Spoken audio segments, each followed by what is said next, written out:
and gentlemen, you are listening to Life Well Lived by Omobola Stephen. It's an engaging and enlightening talk show on life, relationships, and the business of life. Grab a cup of juice and just chill. Life Well Lived by Omobola Stephen. Live life. Live fully. Good to have you on the show. This is Live Well Lived by Omobola Stephen, where we hold mind shift conversations, the pivots are positive changes and transformation that you and I need at such a time as this. In this is episodes, we continue with the episodes of parenting and family dynamics in the 21st century. And today I have Kristen Holstrom and Samantha McBride. They're both certified family law specialists, or let's say they're also family law attorneys on a mission to bring order to chaos and health to the courtroom. They tackle divorce and custody battles with fierce advocacy, sharp strategy, and genuine compassion, always keeping children's best interests front and center. They also a show called Custody Queens, which is the #1 family law show. Great to have you, Samantha and Kristen, to Live Well Lived by Omobola Stephen. We will be focusing on divorce or divorce in the digital age. What a great topic of discussion. Thank you for having us. Yes, thank you.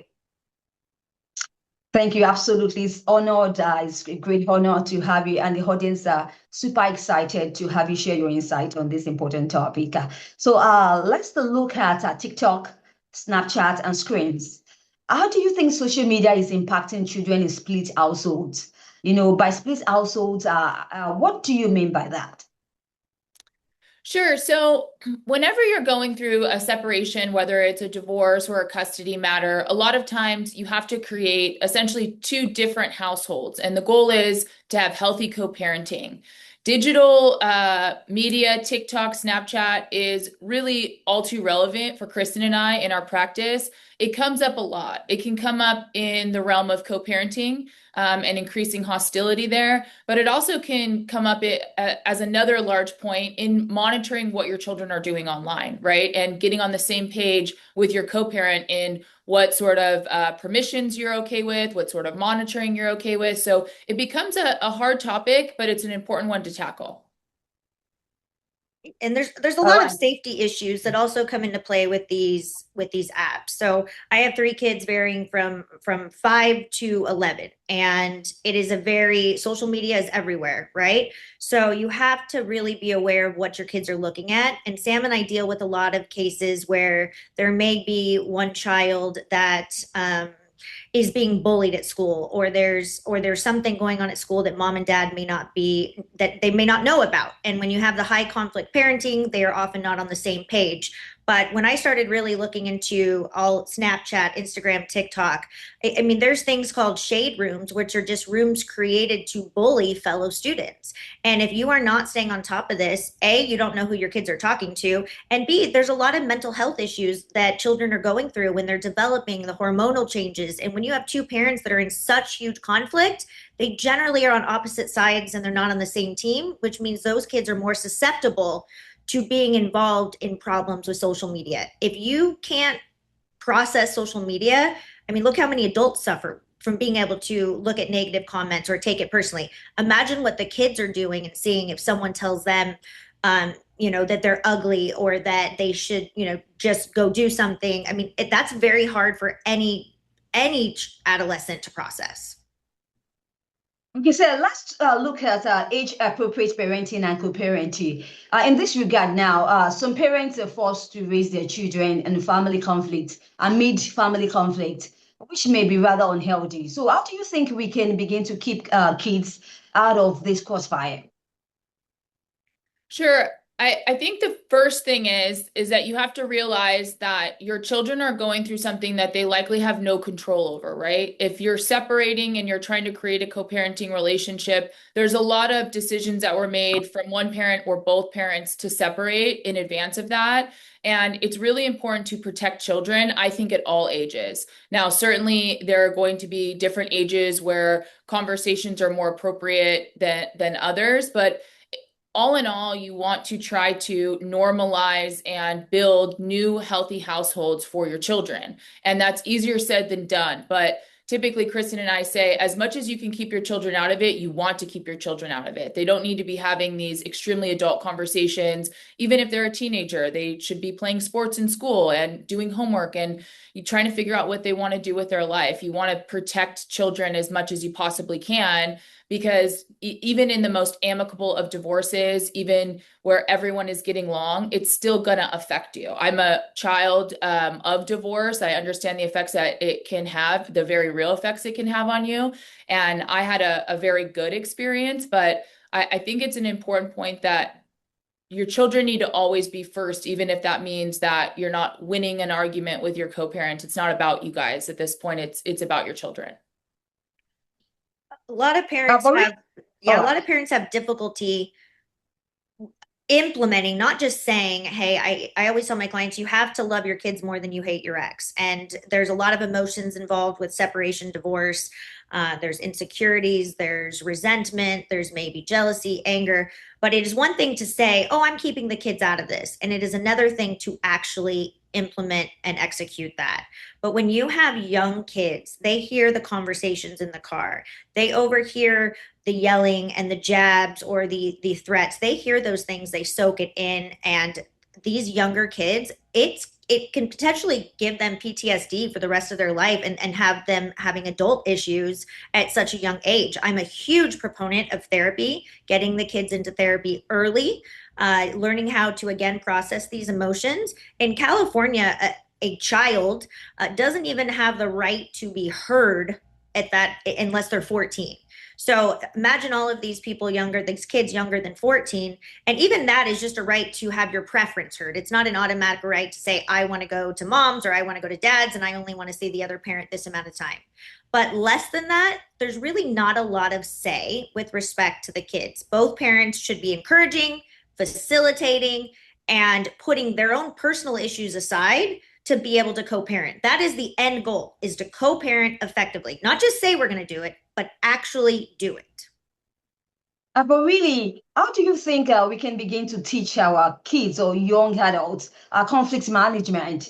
We want to talk about this because sometimes these are often reoccur in the future in the lives of these children when they aren't managed in the right way. What's your thoughts on that? Well, I think it depends on the child and the issue involved, but the first thing is communication in general. A lot of times, I think what often happens is, even though, as Kristen just mentioned, children aren't always provided with the opportunity to express their preference as it relates to where they're going to spend their parenting time, at least in California, that's how it works. I don't think that there is as much of a conversation as needs to occur with just listening to your children and listening to what their specific needs are, because children are all very different and they have different needs, and divorce affects each child differently. You don't know how you could be damaging your child even if you don't think so. Like, to give an example, if you're a parent and maybe the other parent is frustrating and they are doing things wrong and you find yourself venting about that in front of a child, well, if you're doing that, you're sort of reinforcing to that child that, hey, someone who they're, biologically related to is somehow not okay. And I think that that has an effect on children being able to express themselves and being caught too much in the middle. So I think keeping that open line of communication is so important and such a good first step. And then I think you have to really, it's hard for me to overgeneralize with each child because each child's different. Child may need to be more socialized and placed in sports. A child may need more one-on-one therapeutic contact. A child may need joint therapeutic contact.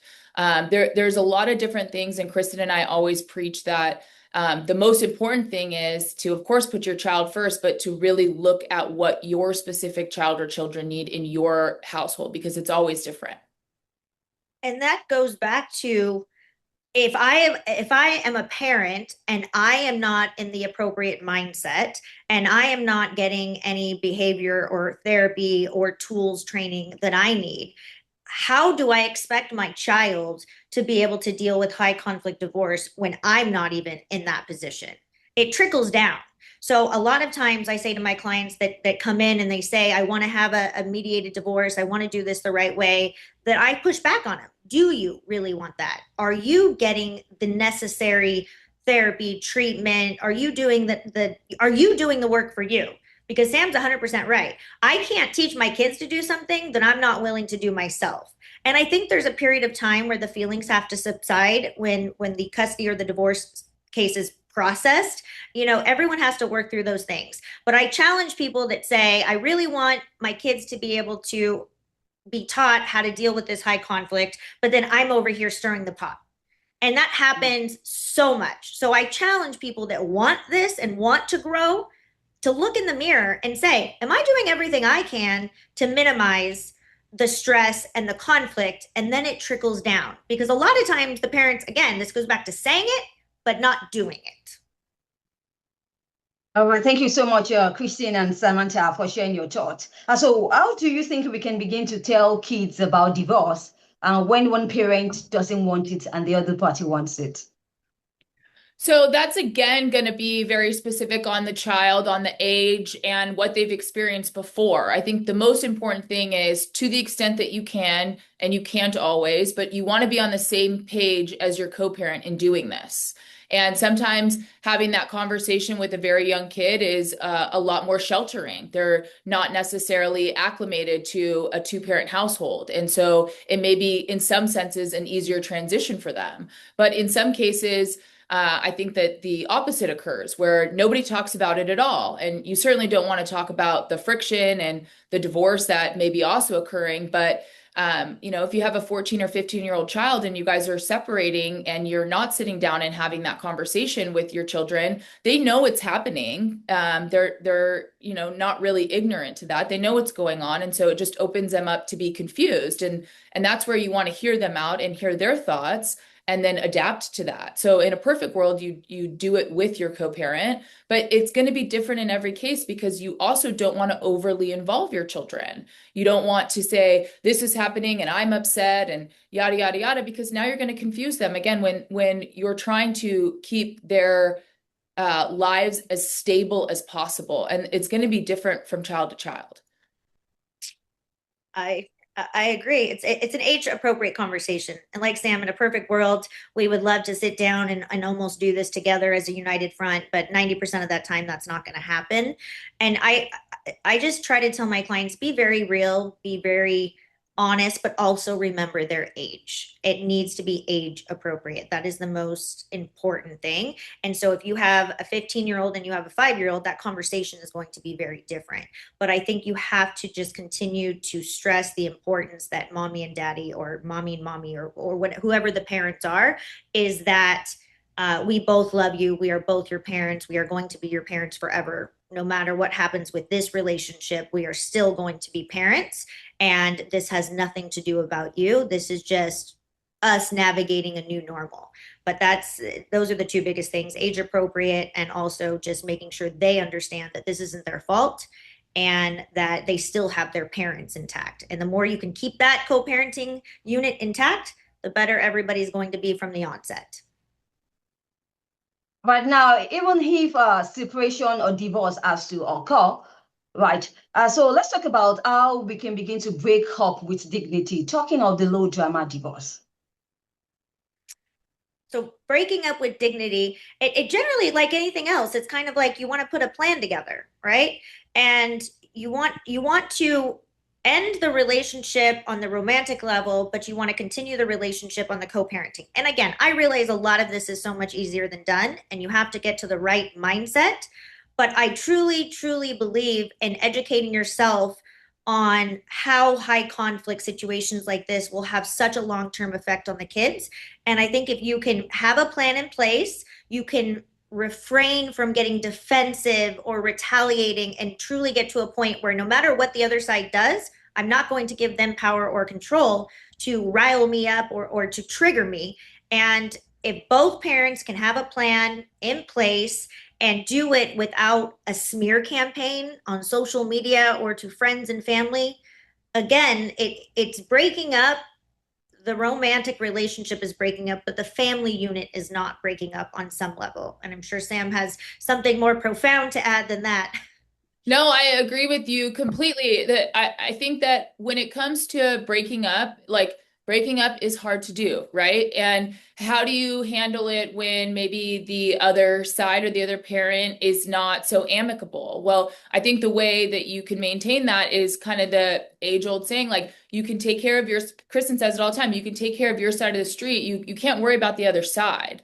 You have to worry about how you're reacting. So you have no say over how they react. You have a say about how you react to their reactions. And a lot of times when you don't take the bait, when you don't react like that, what happens is things get diffused. They realize that trying to communicate or engage in conflict isn't doing anything. And so it kind of typically calms everything down. Now, that's not perfect, but you can really only take care of yourself. And so you have to take your emotions out of it a little bit. You do. You have to put them aside to logistically get through it.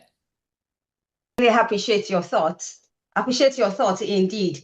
So what are the effects of separation on divorce or divorce on family dynamics? Well, I think I've said this to almost every question, but it remains very true, is it's going to be dependent on the type of family structure, what happened before, how long was it happening before, and how do you create two new normals? I mean, a lot of times that is easier said than done, but there's variables associated with it. Are people moving out of state? Are people going to live down the street from each other? Did you have a good friendship when you were romantic with each other? Is this co-parenting going to sort of ease into two different families? But I think all in all, one of the biggest things to consider is that when you take one family and you separate it into two, you have to have a certain amount of respect for the other side, that they're going to create a new family and your children are going to be a part of that. And there has to be some respect there for that, and respect for the privacy associated with that, and mutual respect. Because a lot of times what happens is, because there's children involved, people start feeling like they get to know more about maybe your personal life than they should. And I think that just increases the drama and increases the heartache. The best parenting that I see typically is where two households start, or one household turns into two households, and although they interact to co-parent, they're not so entwined in each other's lives. And again, every family is different. Some families, maybe they weren't together for a really long time. Maybe they separated, and maybe it's really easy for them to blend all those families together. But that's not the norm. And it's not healthy unless it really, truly works. And you'll have two opposite extremes here, just like Sam was pointing out. You have the family that enough time has passed and we can still celebrate, a holiday together because we're both in a place that, hey, this is what we've done for the last 10 years when we were together, and we're going to try to keep this going. Even though we're not best friends, we're co-parenters, and we can try to keep this going. And obviously that is the best situation, because the more you can continue to do what was normal to the kids, the better. But that does take time. And then the other situation is, we have two parents that are going through the most high conflict point of their case, because it's new, it's fresh, there's wounds, there's resentment, there's jealousy, anger, and we have to both be able to go watch the soccer game or the baseball game, but we don't have to sit next to each other, and we don't have to call each other names, and we don't have to put things on social media disparaging the other parent. But your child should be able to look up at the stands and see both of his parents or her parents looking back at them. Again, you don't have to sit together, but you have to be able to continue to prioritize, to put the kids first. And this takes time. It does. So what do you think judges look for in a custody case? Well, in California, the standard is typically best interest, and there's some other standards involved, but it's best interest. So from the vantage point of California law, if there are no safety concerns, then frequent and continuous contact is going to be encouraged. But every case is different, because sometimes you have a parent that's working 60 hours a week or 80 hours a week, and they don't have the time to be with the child or children day to day. So they're looking at trying to put a child in a stable situation where, safety concerns aside, they're able to see both parents as much as practical. Obviously, if someone lives out of state, they're not really going to be able to spend half of each week with one of their parents, because the stability there probably isn't fair to the child, right? No one wants a child to be put on a plane and spend 10 hours commuting back and forth constantly. That just isn't practical for the child. So the parenting always should boil down to what's best for that child in that circumstance. And in addition to Sam's analysis of best interest, and I think a lot of states follow some version of that. Obviously, every state has their own family code, and it may change a little bit. But the first thing that they look at also is there a safety concern? Okay, do we have a parent that is under the influence or drinking too much, trying to handle the process of the divorce, and they might be drinking to the extent that they're driving? And then we have a safety issue with the kids. Do we have someone that is bringing inappropriate people to the house around the children that is not creating a safe environment for the kids? We look at a roommate situation. All of these things come in play. Do we have someone that might be engaging in extracurricular activities, at night, and has his ability to parent the younger children? All of these things will come into play. So the court looks at the best interest and the safety, and then just like Sam said, they're going to start looking at logistical issues. How far apart do the people live from one another? What does their work schedule look like? What time do the kids have to be at school? How can we craft a schedule that doesn't have the kids driving 2 hours a day to and from both parents' house, but that also is aligned with their schedules? The court wants to maintain the status quo as much as possible from the time of separation through the phases. And that will change over time because the children may become more involved in sports and their schedules may get busier. But Sam's 100% right. Absent a safety concern, we're going to do that best interest analysis. And then we kind of take it a step further and look, how do we create that schedule that is not only the best fit for the kids, and it's what's best for their overall mindset, their welfare, their education, everything, that's also doable. All right. We're looking forward or excited about any information or any projects that you think is going to add value to the audience. You both can share if you have any. I'll let Kristen take this one. So we actually have a podcast. We actually have a radio show here in California that airs every Saturday. We try to give a lot of practical advice and information. It is crazy how much family law kind of applies to everyone, whether you have a sister that may be going through a divorce, or you've been going through a custody case, or your best friend is dealing with, someone that may have narcissistic tendencies, and we have to figure out how to not be triggered by them. It affects almost everybody in any given day. So we have a radio show that we also put on iTunes and all of the streaming platforms. It's called Custody Queens on Air.